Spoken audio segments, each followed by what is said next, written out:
Hello बच्चे, आप कैसे हैं। मैं आशा करता हूं कि आप सभी अच्छे होंगे और मस्त होंगे। तो मैं आपके लिए आज भौतिक विज्ञान के परीक्षा में बार बार आने वाले प्रश्नों को मैं लेके आया हूं। ये प्रश्न इतने वेरी इंपॉर्टेंट प्रश्न होते हैं जिससे कि परीक्षा में बार बार पूछे जाते हैं। तो मैं इन प्रश्नों को लेके आया हूं। देखिए जरा कैसे हैं ये प्रश्न। कि पहला प्रश्न है हमारा ये बहुत ही इंपॉर्टेंट सवाल है ये। इसमें क्या कहता है, कूलाम का नियम अथवा कूलाम का विद्युत बल का नियम व सूत्र लिखिए। विद्युत बल का नियम व सूत्र लिखिए। दूसरा प्रश्न है हमारा कि वैद्युत क्षेत्र की तीव्रता, इस वैद्युत क्षेत्र की तीव्रता तथा गॉस की प्रमेय। इस पे तो भैया डाल दीजिए, ये आपका पेपर में आ जाएगा। इस पे आप डाल दीजिए 2023। ये पेपर में हर बार पूछा जाता है, वैद्युत क्षेत्र की तीव्रता और गॉस की प्रमेय बार बार प्रश्न पूछा जाता है। और चलते हैं अब तीसरे प्रश्न की तरफ। किसी वैद्युत द्विध्रुव के कारण अक्षीय स्थिति अनुदैर्ध्य स्थिति। देखिए इसका एक बार पता क्या हुआ था, एक बार पूछ लिया था, ये पूछा था एक बार अक्षीय स्थिति, फिर दूसरी बार पूछा था अनुदैर्ध्य स्थिति। लेकिन बच्चा याद करके गया अक्षीय स्थिति को, पेपर में पूछा गया अनुदैर्ध्य स्थिति। बच्चा यहाँ पर कंफ्यूज हो गया। बच्चा सोचने लगा भी जिस प्रश्न को मैं याद करके आया हूं वो प्रश्न मेरा नहीं है, लेकिन उसका दूसरा नाम याद बच्चे ने नहीं करा। तो मैं आपको बताता हूं मेरे प्यारे बच्चों कि इसका दूसरा नाम जरूर याद रखें कि अनुदैर्ध्य स्थिति। अनुदैर्ध्य स्थिति जरूर याद रखना। पेपर में आपको चकमा देगा पेपर बनाने वाला, क्योंकि ये कह सकता है कि बच्चा तो इसे याद करता अक्षीय स्थिति को, अब परीक्षा में दे दिया इसमें अनुदैर्ध्य स्थिति। अनुदैर्ध्य स्थिति में किसी भी बिंदु पर वैद्युत क्षेत्र की तीव्रता का व्यंजक प्राप्त कीजिए। अथवा इसका दूसरा प्रश्न है निरक्षीय। देखिए दूसरा इसका निरक्षीय अनुप्रस्थ स्थिति में वैद्युत क्षेत्र की तीव्रता को ज्ञात करना है हमें। ये दो प्रश्न है, इनमें से बदल बदल के परीक्षा में पूछ लेता है। कभी किसी सेट में निरक्षीय पूछ लिया, किसी सेट में अक्षीय पूछ लिया। बार बार ये प्रश्न पूछ लेता भाई। एक कभी तो किसी में तो अनुदैर्ध्य पूछ लिया, किसी में अक्षीय पूछ लिया, किसी में निरक्षीय पूछ लिया, किसी में अनुप्रस्थ पूछ लिया।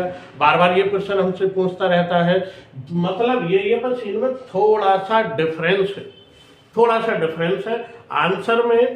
आंसर में तुम्हें क्या करना है भाई, अक्षय वाले में 1/4πε0 और 2p/r³ आता है, लेकिन निरक्षीय में 1/4π और p/r³। उसमें से 2 को हटा दो भाई। निरक्षीय में इसमें अक्षय में क्या था 2p, और निरक्षीय में इसमें क्या है p, खाली 2 को हटा दिया p आ गया। बस इतना याद रखना है और बस थोड़ा सा डायग्राम याद रखना है। देखिए इसमें अक्षीय में तो सीधा ऐसे बनेगा भाई, इस टाइप से बनेगा, और निरक्षीय में थोड़ा त्रिभुज टाइप में बनेगा भाई। ऐसे बना लिया, ऐसे कर लिया, ये ऐसे हो गया, फिर उसके बाद में यहां से ऐसे निकाल दे, ये कुछ इस टाइप में बन जाएगा।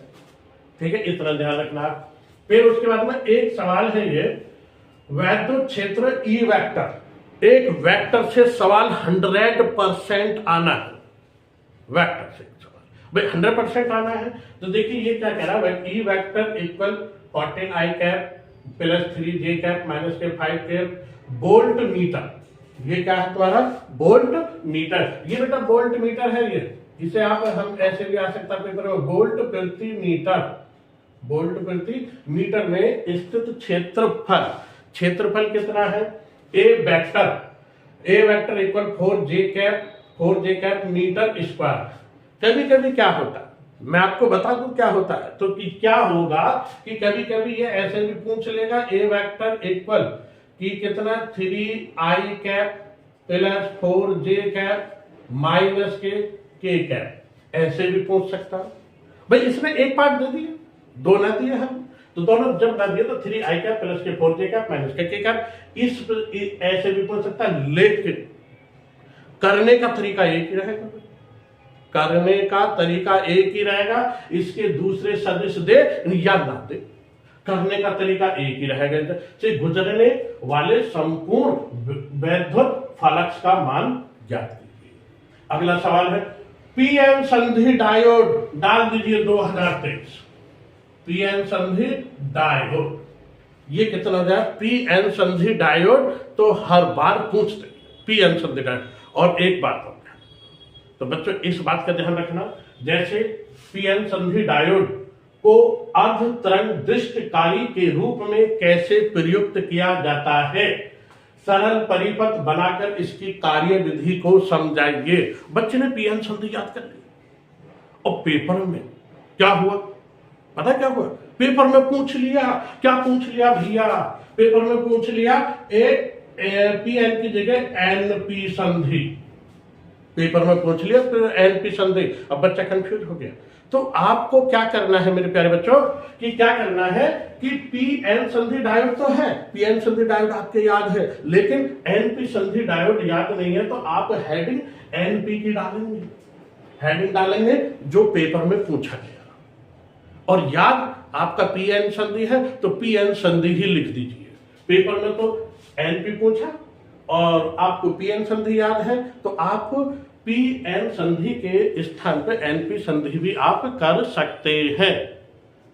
फिर अगला क्वेश्चन है यंग के द्विध्रुवी प्रयोग में, यंग के द्विध्रुवी प्रयोग में बनने वाली फ्रिंजों, देखिए ये फ्रिंजों के लिए एक व्यंजक व्युत्पन्न कीजिए। और भैया मैं कहां तक डालता रहूं इन पे, 2023 बताइए, सारे के सारे प्रश्न ये समझ लो आने वाले, बस आप कुछ मत न देखिए, अदर वीडियो भी मत न देखो, कुछ भी मत न देखो, किसी ना, बस एक आप यहां इन प्रश्नों को पढ़ के चले जाइए, इन प्रश्नों को पढ़ के चले जाइए। गारंटी ले रहा हूं मैं, आपको फिजिक्स से फेल होने से कोई नहीं रोक सकता, हमेशा पास हो जाओगे और अच्छे डिवीजन लाओगे। मत देखो तुम किसी पे, बस इन सवालों को कर लो, इन सवालों को कर लो, ये बार बार पूछे जाते हैं। और अब देखो ये कितना अच्छा प्रश्न है, भाई फ्रिंजों की चौड़ाई के लिए व्यंजक व्युत्पन्न कीजिए, तो बताइए फ्रिंजों की चौड़ाई के लिए। अब बताइए ये कितना, इसमें भी मैं क्या 2023 डालू, हर सवाल पे मैं 2023 से ही डालता रहूंगा, तो फिर बचा क्या, तो ये सारे ही पेपर में आने वाले, सारे आएंगे ये पेपर। फिर उसके बाद देखो देखो एक क्वेश्चन देखो कितना बढ़िया आ गया, देखो अब मैं सर ने सारे क्वेश्चन ऐसे सेलेक्ट किए हैं कि आप ये समझना मैंने चुन चुन के ये प्रश्नों को लिखा है, मैंने ये छाट के इन प्रश्नों को किया है। तो इसमें क्या देखिए बेटा, हाइगेंस द्वारा प्रकाश के लिए तरंगागर अवधारणाओं के आधार पर परावर्तन का नियम को सिद्ध कीजिए। कितना अच्छा प्रश्न, ये देखिए।